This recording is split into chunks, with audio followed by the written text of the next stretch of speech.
There's a lot of times that games have come out over the last few years that are strange and crazy while also grabbing onto what we once loved about video games. So today I'm here to talk about Jay and Silent Bob's Chronic Blunt Punch. This game officially released, of course, on 420, and I'm finally able to sit down and get my hands onto the game and really dive into what is great about this game. This was developed by Interabang Entertainment and published by Atari and Digital Eclipse. So big shout outs to them for giving us the opportunity to checking this game out. What's great about this game is it is things of the past that we really loved, while also holding on to some of this really dark comedy that we have loved from the Jay and Silent Bob series. So brawl your way through the streets and maul in the, I always say this so horribly, but view askewniverse as Jay and Silent Bob where you unleash a dizzy array of combos, special moves, summon assists, and much more. You'll need to harness every ounce of your smoked fuel, creative, and to get past all the throngs and hockey sticks, the phone-wielding teenagers, the dokey demons, the hipster babies, the grumpy old grandpas, and much more. So, as I said, this game is really wild, dude. It's very, very wild. There's a lot of times that you're going to see big shout-outs and call-outs to the Jay and Silent Bob View Askewniverse universe, or View Askewniverse. Such a strange word. The big thing about this is that Jason Mewes and Kevin Smith themselves actually voiced and really had a lot to do with this game. So it says here the development with developed with the full blessing, enthusiasm, and voice acting of Jason Mewes and Kevin Smith. Chronic Blunt Punch gives players the ultimate profound and profane Jay and Silent Bob experience, and that is the truth. Now, what's great about this game is all hand-drawn animation. It has a really big Streets of Rage kind of feel to it. There's a lot of times that they have call-outs to different video games, different game systems. You see a lot of crude humor in this game, and I think one thing that is certain with this game is that this is the perfect game to sit down with your friends and play in local couch co-op. So as you're playing through the game, there's all different types of cameos from the different people that have been in the Clerk series and Jay and Silent Bob, and the many different things in the View Askewniverse around. But one thing that I did notice is that it did have that old school fighting type game feel, kind of like games like Streets of Rage that we've played so much of, it's ridiculous. But as you go throughout the game, I noticed a few things that I can say that I wasn't the biggest fan of. I feel like there was a missed opportunity with this game of the upgrade system. As you go, you level up your character, and you do, as you're playing the game, you'll see that your character's strengths are getting, better. Their health is getting better, whatever. But I know this is somewhat of a privileged type of complaint, to say the least, because of the price point of this game as well. But I know they put a lot of love into this game, but I just feel like I wish I would have had a little bit more control on different combos and whatever else, or customizing my combos for the said characters. But with that said, there is a lot of really cool call-outs and cameos. The art style is tremendous, dude. There's so many times as you're walking through, if you've ever seen the movies, you've ever seen Clerks, you've ever seen anything that has to do with Jay and Silent Bob, there's so many funny call-outs, and there's so many crude little things that are laid out throughout this. Even some of the characters, like the fact that You have these like teenage thugs that, you know, walk around with hockey sticks and rollerblades just trying to beat the crap out of you. Or you have these, you know, grandpas, these disgusting grandpas that are walking around in their underwear.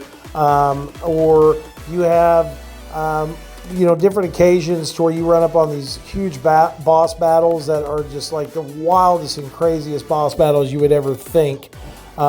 Even whenever it comes down to the teenagers that are just, you know, addicted to their phones. You know, that's all they're looking at the whole time they're fighting you is their phones.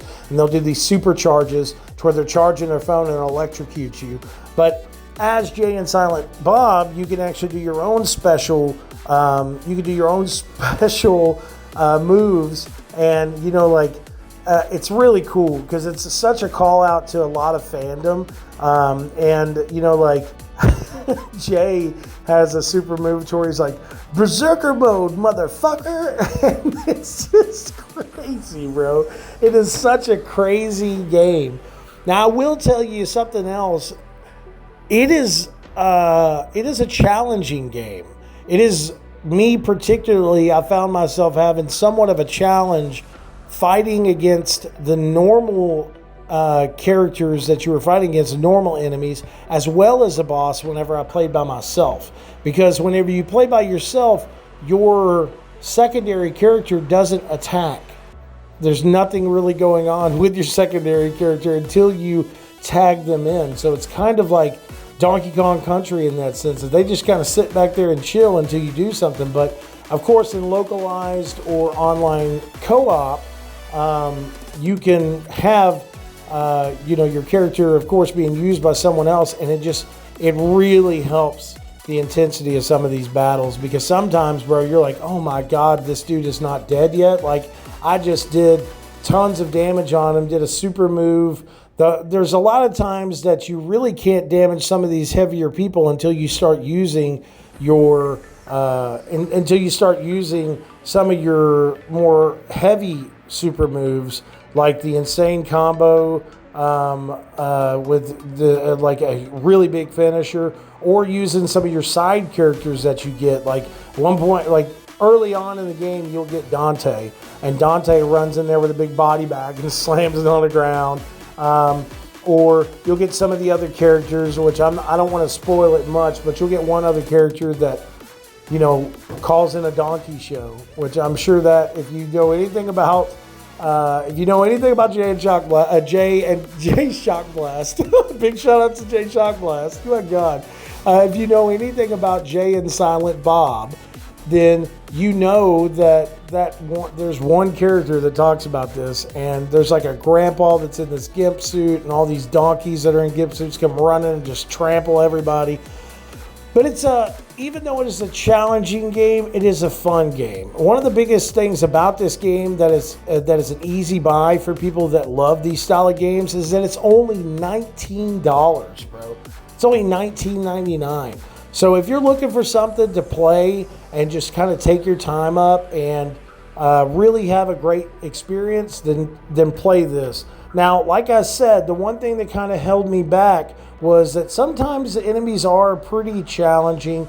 I feel that the game could have used a little bit more creativity when it came down to like giving you the opportunity of customizing your abilities.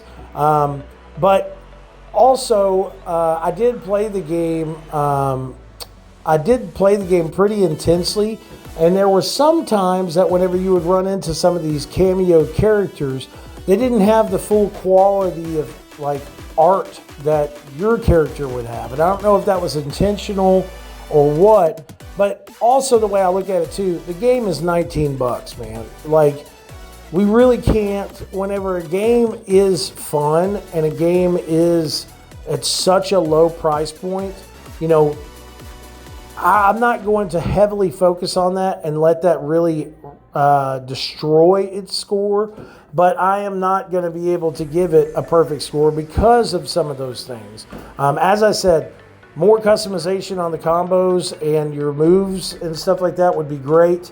Also, you know, the art style, I don't know if it's something that they need to do an update on, but sometimes you run into some of these other characters that you're communicating to Their art style kind of seems like more lower quality than what yours does. And this also could be because I was playing it on PlayStation 5 and there was early on bugs.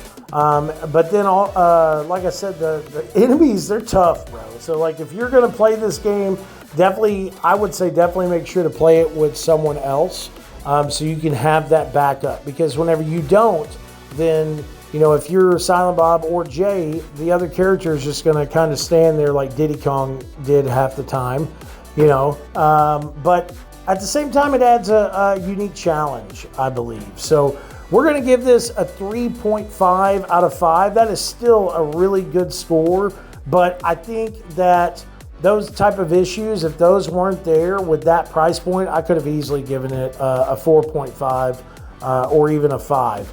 But a 3.5 out of 5 is what we're going to give Jay and Silent Bob's Chronic Blunt Punch. If you like something crude, if you like something different, maybe something that kind of feels like the games of old, I would definitely make sure to check this game out.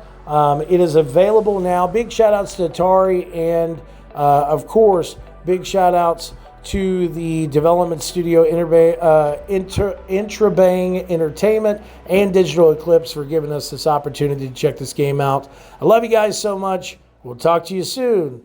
Peace out.